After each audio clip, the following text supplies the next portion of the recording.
A Florida court believes that a 16-year-old is not mature enough to get an abortion, but mature enough to have a baby. Now, look, this is a ruling earlier this week. It was on Monday by Escambia County Circuit Judge Jennifer J. Fredrowicz. Sorry, I cannot say that name. She had recently rejected an unidentified teen's request for permission to get an abortion, to bypass the parental notice and consent requirements under Florida's law. Now, remember, right now, Florida still allows abortion, but it has a ban after 15 weeks. But, of course, you have to be an adult. Now, this girl is not an adult. She is a minor.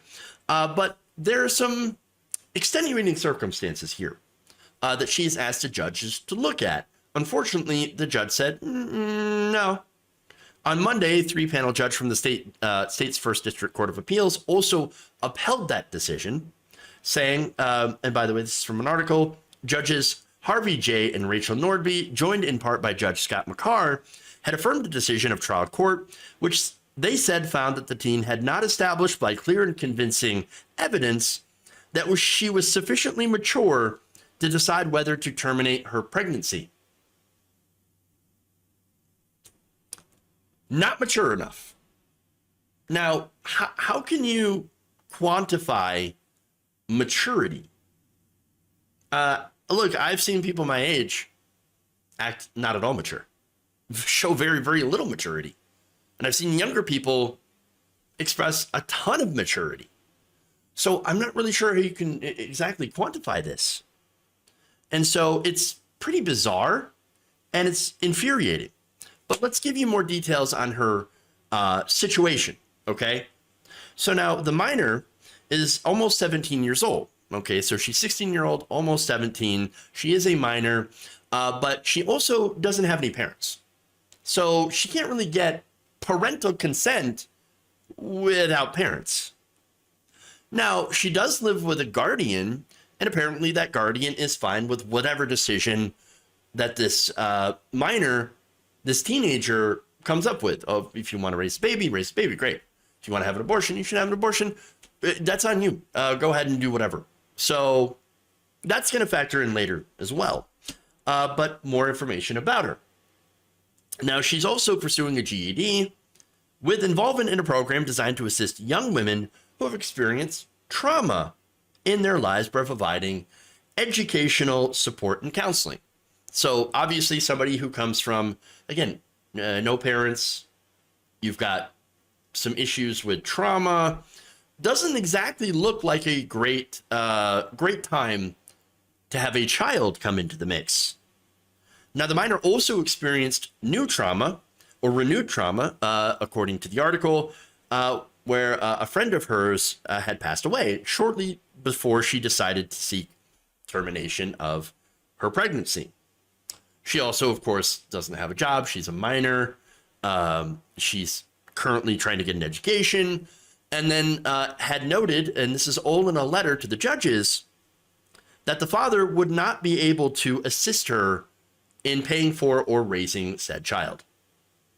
Okay, so now this sounds like, again, a really terrible situation, a bad situation, which would be compounded, made worse, if she were to then be forced to birth and raise a baby. I mean, again, you already take a situation that's bad enough, and then you add a baby to the mix. Well, that's not good either. Now, of course, you could say, look, I get it, terrible situation. Well, why doesn't she just give it up for adoption or, foster, give it to a foster family? Okay. Now, look, the problem with that is there's already a bunch of children stuck into that massively underfunded and broken system. So it's not exactly the best solution here. Not to mention, she's still a young person. She's still essentially a child, teenager, right? So that's going to have massive impacts on her body. There's physical, mental trauma. And, that's, again, and say the physical trauma, add on the mental trauma of having a child that you really don't want. This is a situation that's happening in Florida. And again, you also have to add in the cost. It's not exactly cheap to be, to give birth in this country.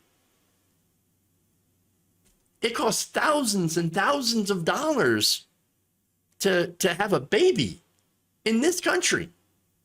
And so, no, this is a terrible situation for this young adult, and this teenager, soon to be young adult. And she's saying, look, I know the situation. I know the stakes. I know how much of a negative impact this is going to have. I'm mature enough to understand all of this. So please let me do what I believe is best for me in this situation. And Florida says, no, I'm not. No, we're going to let crusty politicians make that decision for you. It's disgusting. But understand, this is the another horror of what it's like to live in post-Roe America, where women are no longer, and pregnant people are no longer treated as human beings, able to make their own decisions. And there are apparently very little understanding for these kinds of circumstances and situations.